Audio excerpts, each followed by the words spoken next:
Avec François Bayrou en 2007 et Emmanuel Macron cette année, on a bien vu que la doxa médiatique est capable de créations marketing insipides mais qui peuvent connaître un certain succès, tantôt politique, tantôt militants, syndicalistes ou gauchistes. Ces individus profitent d'une bienveillance totale des médias. Olivier Frère-Jacques.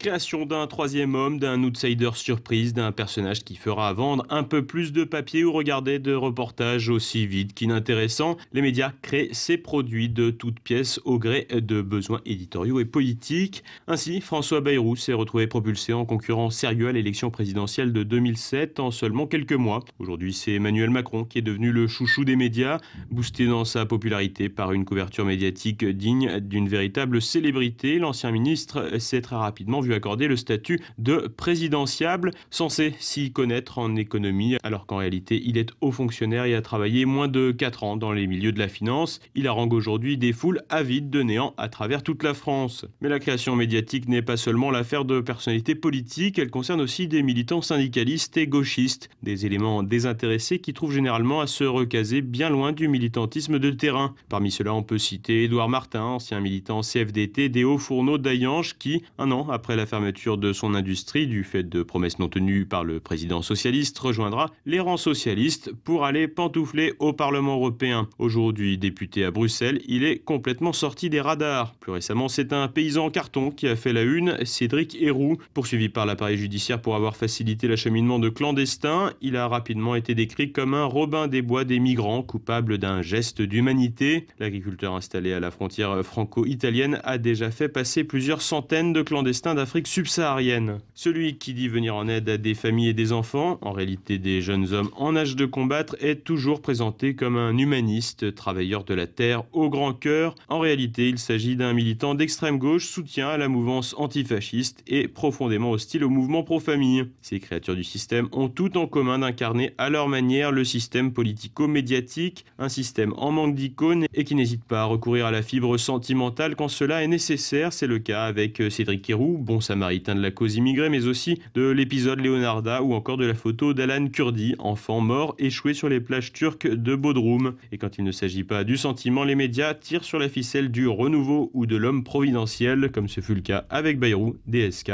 et aujourd'hui Emmanuel Macron.